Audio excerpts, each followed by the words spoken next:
Bonjour, bienvenue dans Notre Monde, l'émission géopolitique de Majira TV, aujourd'hui consacrée à la Pologne.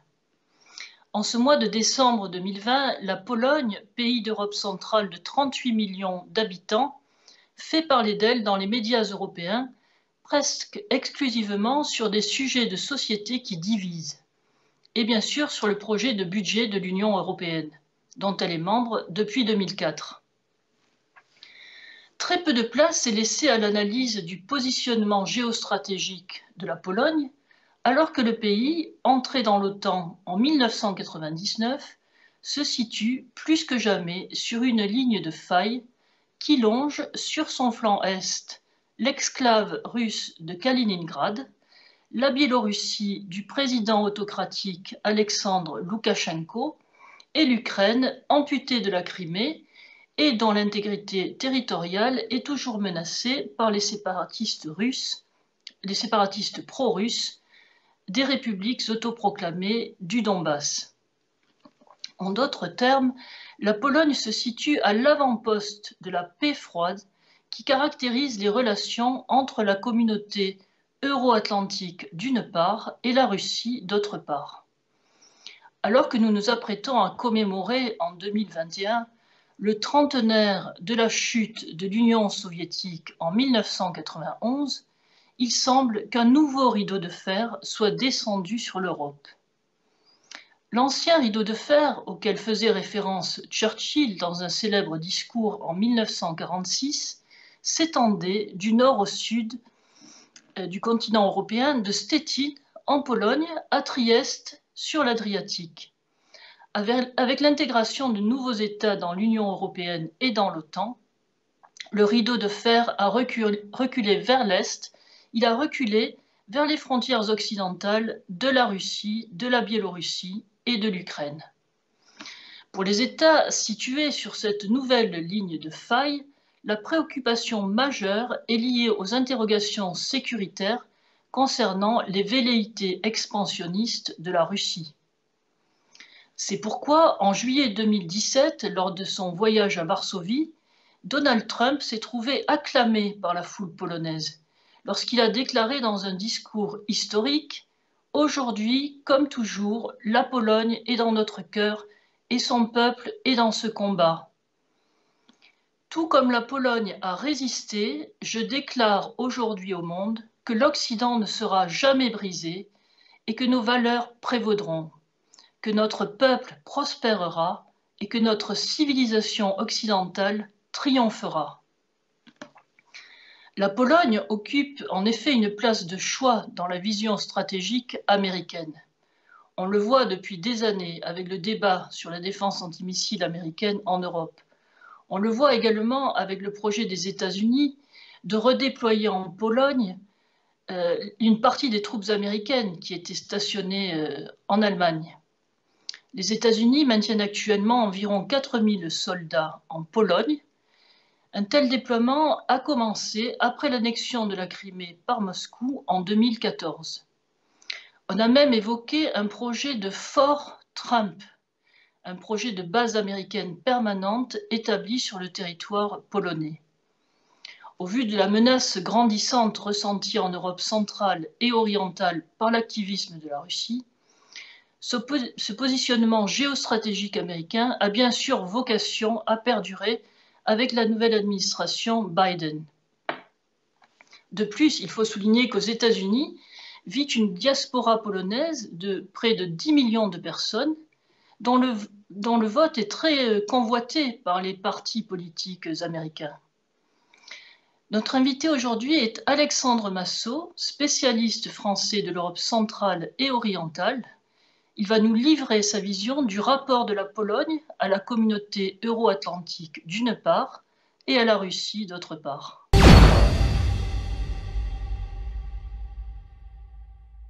Alexandre Massot, vous êtes docteur en droit public et relations internationales du Centre de droit et politique comparée de l'Université de Toulon. Vous êtes l'auteur d'une thèse de doctorat sur les relations entre les États membres de l'OTAN et la Russie au XXIe siècle, co-dirigée par l'Université canadienne de Sherbrooke. Vous avez été chercheur invité au Sèvres Institute à Prague. Vous résidez actuellement en Pologne, à Cracovie. Vous consacrez votre recherche aux questions de défense et de géopolitique en Europe centrale et en Russie, à l'étude des relations transatlantiques et des questions liées aux stratégies irrégulières. Vous avez notamment publié dans les excellentes revues françaises de relations internationales et de géopolitique, les revues Diplomatie et Conflit. Ma première question, Alexandre Massot, est quelle est selon vous la réalité de la menace russe pour la Pologne? Alors, je pense qu'il faut commencer tout d'abord par faire un rappel historique un peu des relations qu'a eu la Pologne avec la Russie, plus généralement son positionnement géographique, enfin qui est lié au positionnement géographique. Il faut bien se rendre compte qu'il existe un sentiment d'instabilité stratégique historique de la part de la Pologne. C'est principalement un pays composé géographiquement de plaines et qui a souvent été pris en étau entre la Russie et l'Allemagne. Et il faut prendre en compte que c'est un pays qui a une longue histoire d'affrontement avec la Russie, justement, qui est beaucoup plus ancien, ces problèmes d'affrontement et de rivalité, qui est beaucoup plus ancien que la période soviétique. Il y a toujours eu une sorte déjà de rivalité religieuse entre les orthodoxes, la Russie orthodoxe et la Pologne catholique, mais aussi la Pologne a une sorte de réputation de briseuse d'empire ou aussi de lieu de révolte vis-à-vis de la Russie. Je pense par exemple au XIXe siècle. Il faut savoir que la Pologne à cette époque-là n'existait plus en tant qu'État. Elle avait été partitionnée entre l'Empire russe, l'Empire en la Prusse et l'Empire austro-hongrois. Mais dans la partie qui était contrôlée par la Russie, il y a eu un certain nombre d'insurrections. Il y a eu une insurrection en 1830-31, une autre insurrection en 1863. Ces deux insurrections avaient pour but précisément de chercher l'indépendance de la Pologne, hein, justement de devenir indépendante de la Russie. Et il y a eu aussi, d'ailleurs, c'est d'actualité parce qu'on fête le centenaire, la bataille de Varsovie en 1920. En fait, il y a eu, après la révolution bolchevique en Russie, Lénine et justement les bolcheviks ont cherché à étendre leur influence et ont commencé à lancer d'importantes conquêtes. Et il y a eu justement la Pologne qui était pour le coup devenue indépendante depuis 1918, la Pologne qui était redevenue indépendante, a réussi à bloquer l'avancée des bolcheviks. Donc, il y a déjà ce passif avec la Russie, justement, d'une rivalité, mais aussi une volonté d'être indépendant vraiment vis-à-vis de la Russie et de ne pas être sous le contrôle donc de la Russie, puis après de l'URSS. Alors, ensuite, il y a aussi eu, donc, la Pologne a été indépendante de 1918 jusqu'à 1939. En 1939, évidemment, il y a eu l'invasion à la fois par Hitler, mais aussi par Staline. En fait, avec le traité germano-soviétique, la Pologne s'est fait envahir aussi bien par l'URSS que l'Allemagne nazie. Donc là, après, il y a eu justement une période très difficile, très sombre. Pendant la Seconde Guerre mondiale, évidemment, avec l'occupation nazie d'un côté et donc tout ce qui était camps de concentration et camps d'extermination, dont beaucoup étaient en Pologne, mais aussi des massacres de la part de l'Union soviétique, comme le massacre de Katyn, où 22 000, on estime à peu près que 22 000 personnes, soldats et aussi élites polonaises ont été exécutées par l'Union soviétique. Alors, l'Union soviétique a fait porter la responsabilité de cet acte aux nazis, sauf que dans les années 90, on s'est rendu compte que c'est un mensonge. La Russie a reconnu que c'était bien l'URSS. On en reviendra plus tard parce que ça a une certaine importance dans les événements actuels et en termes de politique intérieure. Tout ça pour dire que déjà avec ce passé, il y a une certaine relation qui est compliquée entre la Pologne et la Russie. À cela s'ajoute aussi le fait qu'il n'y a jamais eu de réconciliation comme on a pu l'avoir entre la France et l'Allemagne. Ou même entre la Pologne et l'Allemagne. Par exemple, avec le triangle de Weimar, qui a été créé début des années 90, le triangle de Weimar, tout au début, c'était, me semble, même une initiative germano-polonaise, et après, la France s'est greffée dessus. Et avec la Russie, il n'y a jamais, ça a été assez compliqué, justement, de fermer les plaies du passé. Et disons que la Pologne a toujours une certaine crainte de la Russie. Il faut savoir une chose, c'est que la Pologne a des frontières communes avec la Russie, avec justement l'enclave de Kaliningrad. L'enclave de Kaliningrad a connu en plus un réarmement ces dernières années. Donc il y a des missiles qui peuvent être utilisés justement avec des éléments nucléaires. Qui peuvent donc le modèle c'est Iskander, si je ne me trompe pas en termes de la prononciation, qui effectivement sont des missiles qui peuvent être nucléaires, aussi bien conventionnels que nucléaires. Et on assiste aussi à un déploiement de forces russes dans cette enclave, avec même des exercices qui ont eu lieu ces dernières années avec la flotte baltique russe et aussi de l'aviation.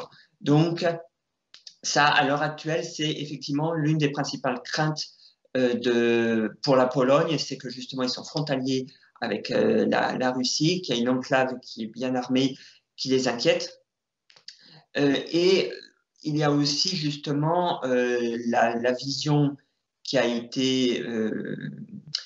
ça n'a pas commencé véritablement avec Vladimir Poutine, elle avait commencé, il me semble, avec justement, si je ne me trompe pas, avec Primakov, justement, que la Russie devait arriver à retrouver une certaine force dans ce qu'on appelle l'étranger proche, donc c'est-à-dire les États qui étaient jadis dans l'Union soviétique arrivaient quand même à conserver une certaine influence. Donc ça, il y a une certaine inquiétude aussi de la part de la Pologne vis-à-vis justement de ce qui peut être perçu comme un retour de l'impérialisme russe.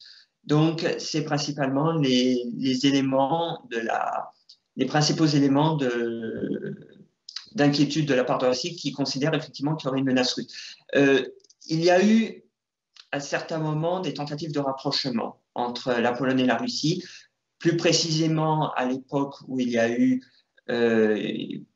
lorsque c'était Donald Tusk, donc la plateforme civique, un parti de centre-droit libéral conservateur, il y a eu des tentatives de rapprochement. Il y a aussi eu une tentative de rapprochement à l'époque où c'était Droit et Justice, donc le parti conservateur qui est actuellement au pouvoir, qui avait justement tenté en 2010 de se rapprocher de la Russie avec la commémoration de Katyn, mais justement il y avait eu l'accident d'avion qui justement a tout empêché. Donc les relations restent quand même compliquées, et un point qui vraiment a mis fin à toute possibilité de rapprochement pour l'instant, c'est évidemment l'annexion de la Crimée par la Russie, suite évidemment aussi au référendum en Crimée.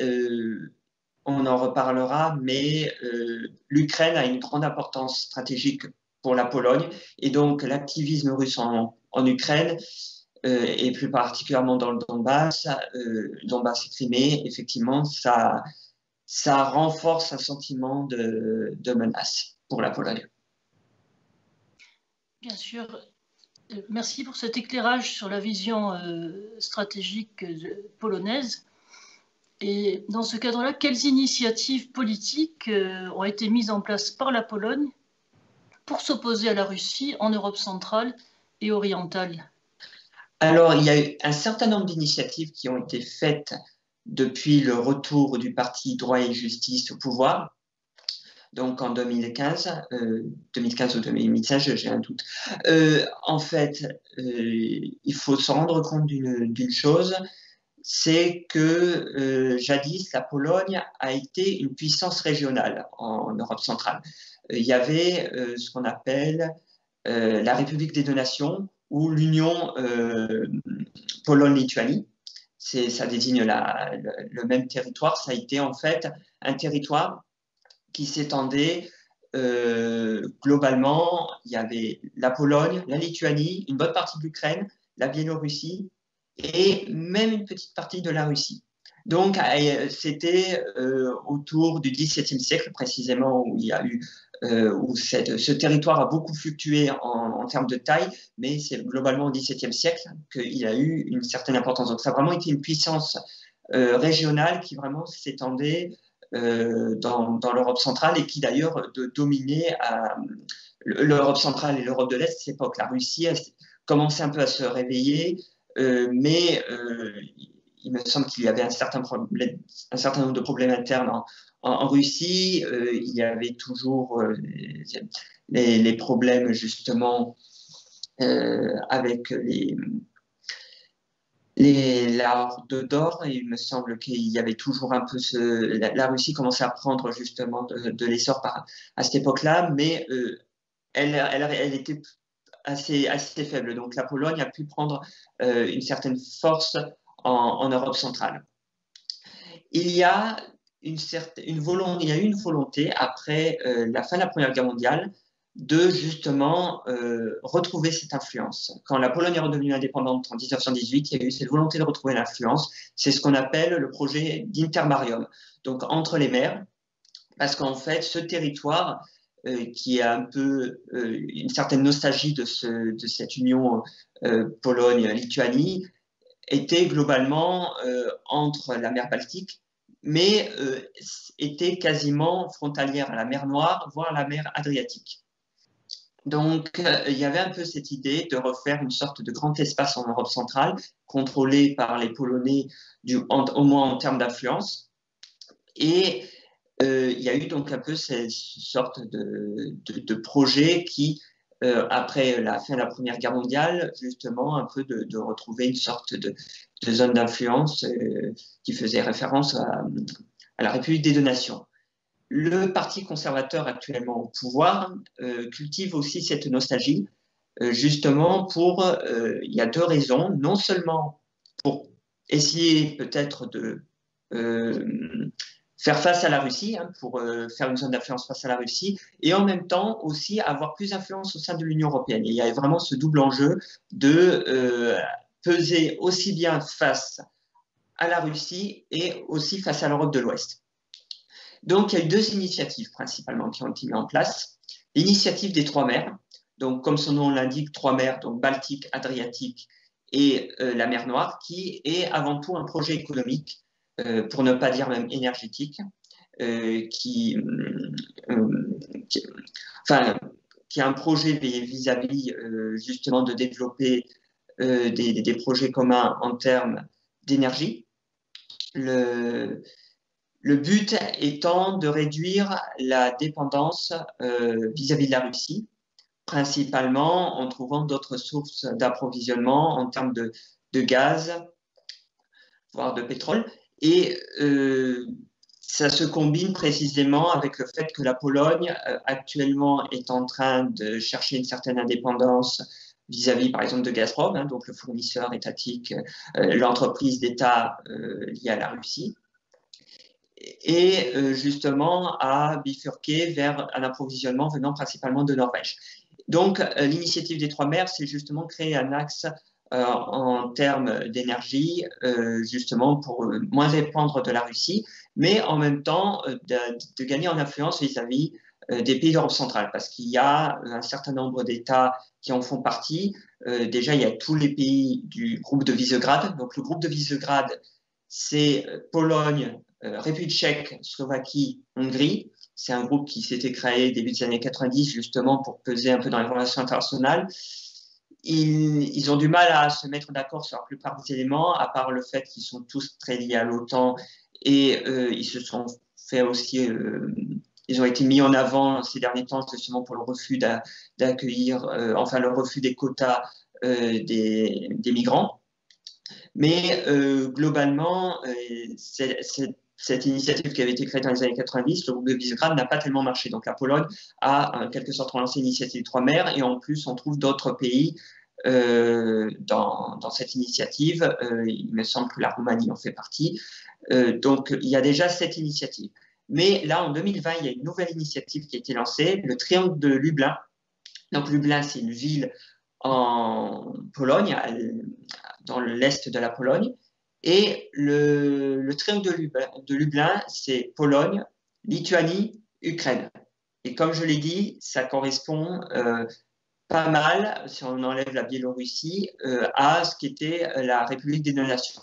Donc évidemment, la Biélorussie n'en fait pas partie parce qu'elle est liée globalement à la Russie, mais on retrouve quand même cette idée de faire un espèce de grand ensemble qui correspondait plus ou moins à ce qu'était la République des deux nations. Là, précisément, le but de ce triangle, qui est en fait un forum entre ces trois pays, c'est précisément contre la Russie. Là, c'est clair et net, c'est faire face à la Russie. L'actuel gouvernement en Ukraine, Zelensky, est globalement plutôt pro-occidental. Donc, il y a eu une volonté, justement, il y a eu une occasion pour la Pologne, avec évidemment la Lituanie, de recréer une sorte de zone d'influence dans la région. Donc, c'est clairement l'idée de renforcer les liens avec l'OTAN est mise en avant. Bon, la Lituanie, la Pologne sont tous les deux membres de l'OTAN. L'Ukraine, il y a eu plusieurs initiatives justement de vouloir aller dans l'OTAN. Ils font partie du GUAM, donc qui font partie des anciens pays de l'Union soviétique qui cherchent plutôt à se rapprocher de l'OTAN et qui ont tendance à rentrer en conflit vis-à-vis de ça. Et il y a donc ce projet qui vient d'être créé donc en 2020.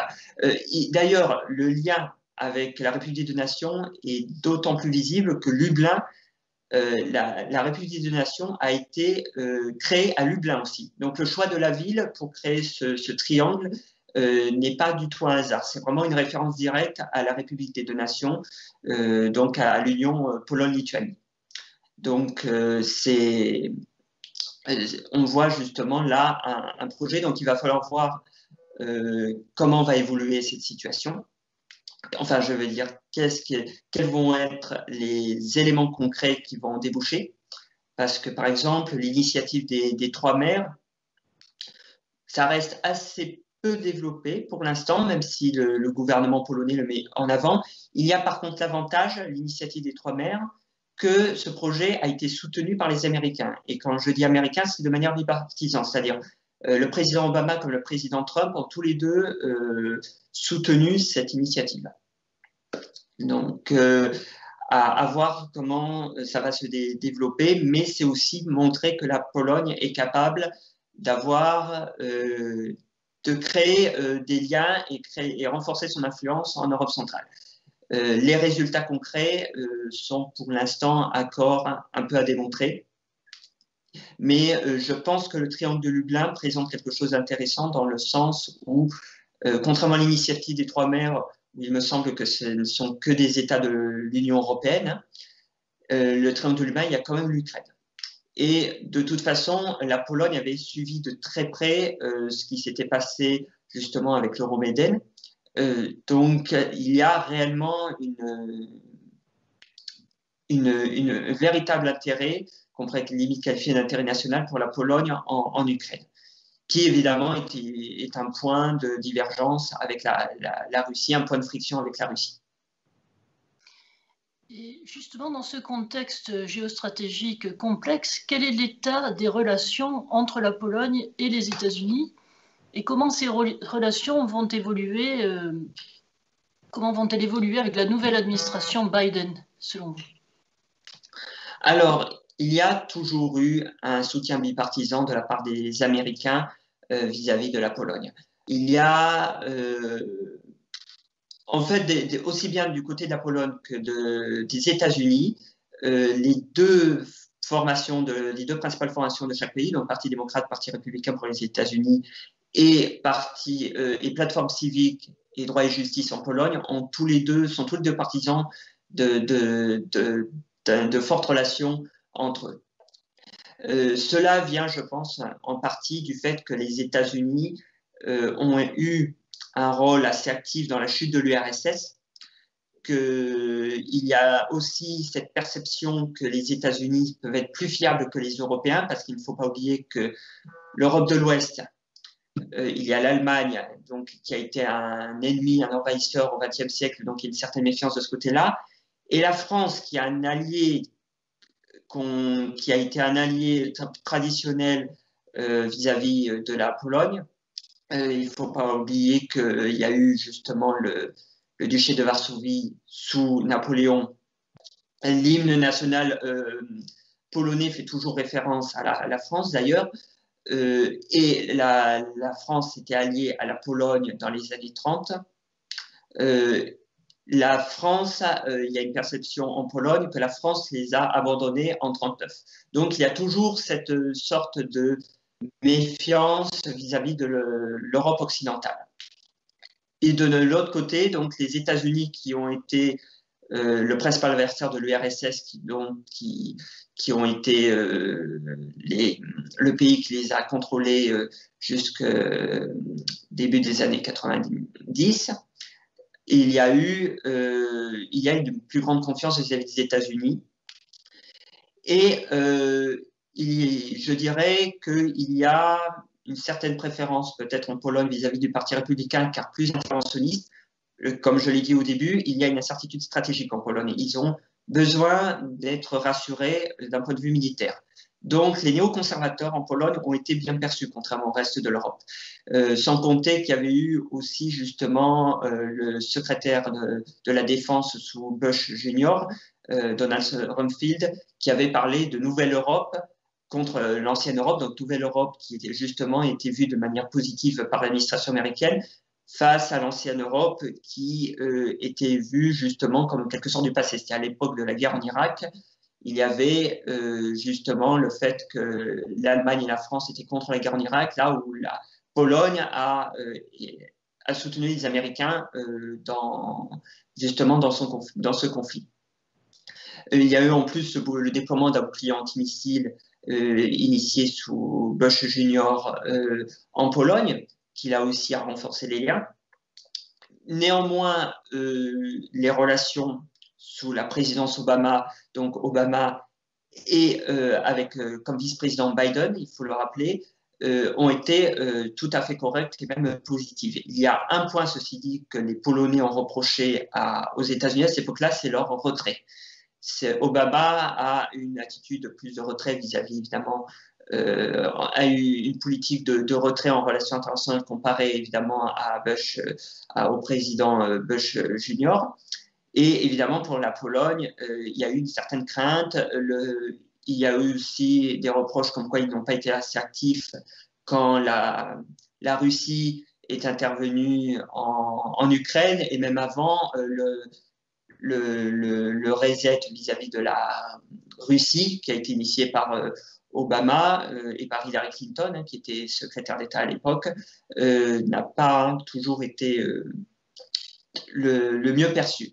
Néanmoins, les relations ont toujours été restées très cordiales, et même le bouclier antimissile, au final, a quand même continué sous une forme différente de l'époque de Bush Junior, mais il y a quand même une certaine continuité. Évidemment, sous la présidence Trump, il y a eu d'une certaine manière de très bons rapports déjà sur tout ce qui est les questions de conservatisme, vu que le parti au pouvoir depuis donc 2015-2016, c'est Droit et Justice, qui est un parti très conservateur. Et donc justement, il y a eu une certaine convergence idéologique, et à cela s'ajoutait aussi justement les disputes, la rivalité entre Donald Trump et Angela Merkel, qui a profité à la Pologne. C'est-à-dire que la Pologne est devenue, sous Donald Trump, le principal partenaire des États-Unis, vu qu'on se souvient justement que Donald Trump critiquait que les pays européens ne contribuaient pas assez à l'OTAN, ne remplissaient pas les critères de l'OTAN, la Pologne les remplissait. Donc du coup, il y a eu une certaine convergence entre les deux. Ceci dit, de la même manière qu'avec Obama, il y a justement le fait que Trump, il y avait aussi l'idée de l'America First, donc on intervient moins à l'étranger. Donc du coup, même là, on se rend compte que la Pologne... Comment ? Une incertitude stratégique, comme vous le disiez. Tout à fait, mais aussi le fait qu'ils peuvent, d'une certaine manière, plus toujours totalement compter sur les Américains. Parce qu'il y a le problème, il faut bien comprendre que ce soit Obama ou Trump, et ça va être pareil avec Biden, le grand ennemi des États-Unis, ce n'est plus la Russie, mais la Chine. Donc, déployer des forces en Europe, c'est pas toujours la priorité des États-Unis. Ce qui explique pourquoi les Polonais commencent parfois à s'ouvrir à la défense européenne, comme par exemple avec le Fonds européen de défense, qui est un projet de la Commission justement d'aider au développement d'une industrie européenne. D'ailleurs, sur ce projet-là, qui a été voté au Parlement européen, le rapporteur au Parlement européen était un membre du Parti droit et justice polonais. Donc, ça montre quand même qu'ils sont en train un peu de justement chercher de diversifier un peu leur défense. Après, les États-Unis restent toujours leur principal partenaire. Concernant la présidence Biden, qu'est-ce qui va changer? À première vue, je serais tenté de dire que ça pourrait être comme Obama, comme la continuité de la présidence Obama, vu que Joe Biden avait été le vice-président de Barack Obama. Sauf qu'il y a quelque chose qui s'est passé pendant la campagne présidentielle américaine qui, à mon avis, a pas mal fait parler en Pologne et en Hongrie, parce que les deux étaient concernés.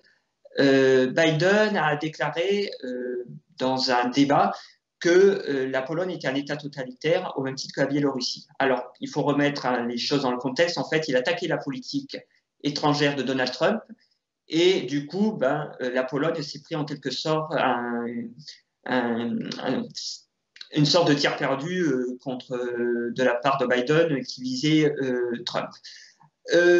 Donc, c'est vrai que ça a un peu refroidi les relations, en sachant en plus que la Pologne n'a pas déclaré tout de suite Biden président. Ils ont un peu attendu. Ils ont fait partie des pays qui ont attendu car il y avait une certaine incertitude et en termes de gagnants pour l'élection. Et c'est vrai qu'ils n'ont pas félicité tout de suite Biden. Je pense que c'est aussi vis-à-vis de ce qu'avait dit Joe Biden pendant la campagne. Donc, à mon sens, il peut aussi avoir un réel problème entre Biden et la Pologne, ce serait idéologique. C'est-à-dire que le gouvernement polonais actuellement est de plus en plus conservateur sur les questions sociétales. Et inversement, la présidence Biden et Kamala Harris ont plus fait campagne justement sur une politique plus progressiste. Donc, ça va dépendre de ce que Biden va mettre en avant en termes de politique étrangère. Si c'est des intérêts purement géostratégiques, en clair, si les États-Unis veulent s'opposer à la Russie, je pense qu'avec la Pologne, les relations devraient rester plutôt bonnes. Si par contre il y a plutôt une politique que je qualifierais peut-être plus idéologique et peut-être plus basée sur propager les droits de l'homme dans le monde, là il peut avoir un certain refroidissement. Et là, effectivement, il peut avoir un certain nombre de problèmes, en sachant aussi qu'une chose qu'il faut prendre en compte, c'est la possibilité d'une présidence Harris aussi. C'est-à-dire que Joe Biden est quand même âgé, il peut toujours avoir un risque, en plus en pleine période du Covid, qu'il y a un moment, il n'arrive plus à gouverner. Et dans ces cas-là, ce serait Harris qui deviendrait présidente. Hein. Il y a un système de succession. Le vice-président, en cas d'empêchement du président, devient présidente. Harris est, d'après les échos que j'ai aux États-Unis, et parfois c'est une ancienne sénatrice, Kamala Harris, est parfois décrite comme la sénatrice la plus progressiste de tout le Sénat. Donc, s'il y a un aspect, là encore idéologique, qui se met en avant, il peut avoir un certain nombre de tensions qu'il pourra avoir avec la Pologne. Donc, ça dépendra de quelle direction prendra la politique étrangère des États-Unis, en sachant qu'il y a un dernier point qu'il faut prendre en compte, dont on ne sait pas encore. En janvier, il va y avoir dans l'État américain de Géorgie des nouvelles élections pour le Sénat qui vont décider littéralement de quelle tendance sera le Sénat, si le Sénat reste républicain ou s'il passe démocrate. Si le Sénat passe reste républicain, le parti au pouvoir aura peut-être plus de liens avec les États-Unis aussi, vu qu'ils auront le Sénat en quelque sorte de leur côté. Donc ça aussi, c'est un élément à prendre en compte. Mais je pense que la Pologne, il risque quand même d'avoir des relations peut-être un peu plus froides, même sûr, il y aura des relations plus froides entre la Pologne et les États-Unis sous Biden qu'avec Trump. La question est de savoir si les Polonais vont du coup peut-être bifurquer plus vers l'Europe. Comme je l'ai dit, ils ont toujours besoin de quelqu'un pour les protéger. Donc, ils pourraient se tourner peut-être plus vers l'Union européenne, mais ça reste à voir. C'est d'ailleurs, à mon sens, une différence entre la Pologne et la Hongrie. C'est-à-dire que si on critique la Hongrie justement sur un certain nombre de questions comme l'état de droit, surtout de la part, si les Américains émettent des critiques contre la Hongrie, concrètement, les États-Unis, pour la Hongrie, c'est beaucoup moins important que pour la Pologne. C'est-à-dire que la Hongrie, ils ont en bonne partie des fortes relations avec l'Allemagne, mais aussi ils ont comme partenaire la Russie. C'est-à-dire donc que concrètement, ils n'ont pas de véritable traumatisme vis-à-vis de la Russie. Donc, ils peuvent plus jouer un effet de balancier entre la Russie et l'Occident. La Pologne, ce n'est pas envisageable. Ce n'est absolument pas envisageable, surtout avec le parti au pouvoir, et plus précisément Kaczynski, Jarosław Kaczynski, qui est le chef du parti, fondateur et chef du parti Droit et Justice, qui a un traumatisme justement lié au crash d'avion en 2010, enfin à l'accident d'avion en 2010.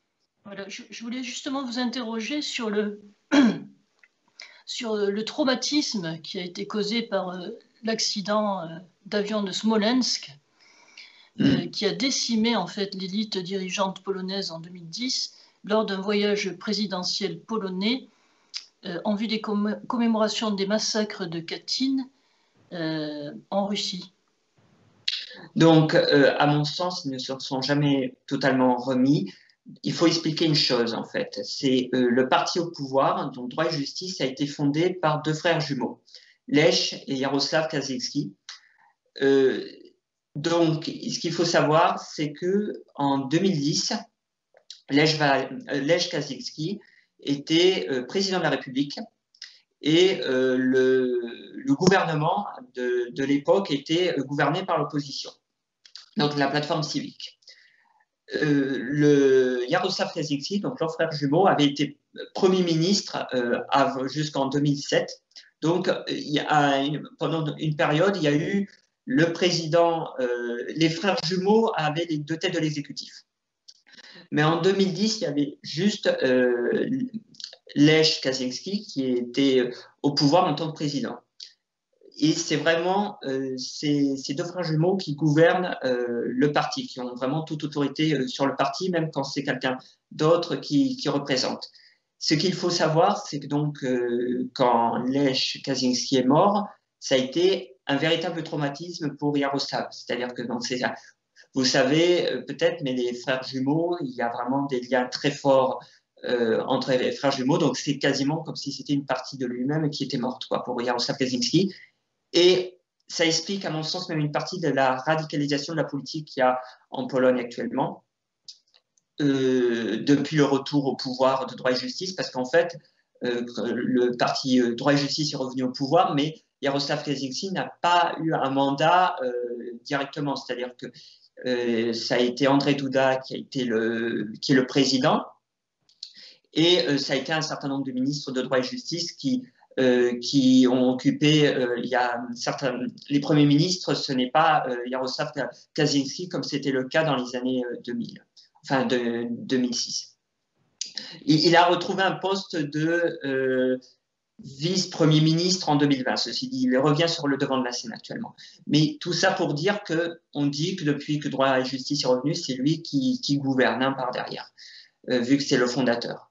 Et il y a eu un aspect justement, un véritable traumatisme de la part de Droit et Justice et donc de Jaroslav Kaczynski, et ça a créé des tensions donc vis-à-vis de la Russie, parce qu'il accuse donc que c'est la Russie qui a tué son frère.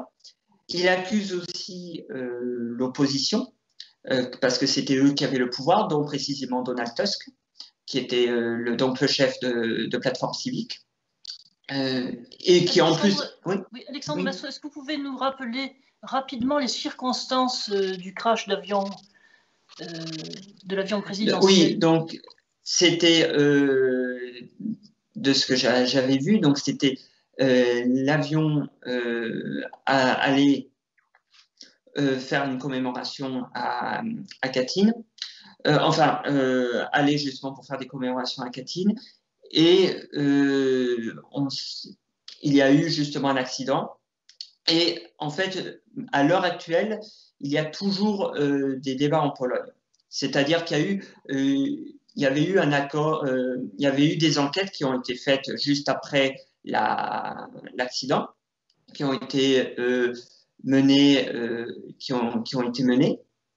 Et il y avait eu un accord entre le gouvernement polonais et le gouvernement russe, comme quoi, en fait, ça avait réellement été un accident. Alors, je ne me souviens plus précisément les détails, mais quand Droit et Justice est revenu, ils ont réouvert en fait une enquête parce que, comme j'ai dit, il y a toujours un peu une impression que c'était pas un accident. Alors, c'est vrai que ça fait vraiment beaucoup de débats en Pologne actuellement. Et justement, ça a créé, encore plus créé une polarisation entre les deux grands partis, entre la plateforme civique, qui est accusée d'avoir quelque chose à voir avec cet accident, et Droit et Justice. Et en fait, il y a eu, lorsque c'était la plateforme civique qui était au pouvoir, donc un peu après l'accident, ironiquement, ça a permis de rapprocher la Pologne et la Russie pendant quelques temps. Quand c'était justement la plateforme civique et Donald Tusk qui étaient au pouvoir, ça a permis de rapprocher les deux pays, Russie et Pologne. Mais ça n'a pas duré longtemps, surtout qu'à un moment, la Russie avait fait des déclarations comme quoi c'était la Pologne qui était fautive, qu'en fait c'était l'avion polonais qui était défectueux. Donc, et à vrai dire, il n'y a jamais eu depuis. La Pologne ne s'en est jamais totalement remise. C'est toujours sujet vraiment à débat en Pologne. C'est vraiment. Alors, je pense qu'il y a une instrumentalisation, hein, mais il faut bien prendre en compte que cette affaire-là, comme elle touche directement le chef et le fondateur du parti Droit et Justice, a vraiment créé un véritable traumatisme en Pologne. Donc, c'est à mon sens aussi une des raisons pour laquelle il ne faut absolument pas s'attendre dans l'état actuel à un quelconque rapprochement entre la Pologne et la Russie tant que ce sera Droit et Justice au pouvoir et enfin tant que Jaroslav Kaczynski est vivant. Parce qu'après, il y a parfois des questions sur la succession de Kaczynski. Et là, il y a plusieurs branches au sein de Droit et Justice. Oui, au sein de Droit et Justice, il y a plusieurs mouvances. Il y a une mouvance très conservatrice, il y a une mouvance qui est peut-être un peu plus libérale. Donc, quand Jaroslav Kaczynski décidera soit d'abandonner la présidence du parti, soit décédera, il peut y avoir des changements. Mais c'est clairement un véritable problème en Pologne parce que il y a toujours des enquêtes vis-à-vis de cet accident. Et le parti au pouvoir refuse de reconnaître aussi certaines enquêtes qui ont été faites avant. Donc c'est vraiment un problème et on dit que effectivement ça crée une vraie polarisation parce que par exemple, je prends l'exemple, on parle beaucoup du parti au pouvoir qui est au pouvoir dans droit et justice. Il avait déjà été au pouvoir autour de l'année 2006 jusqu'en 2007. Et à cette époque-là, il ne faisait pas autant parler de lui.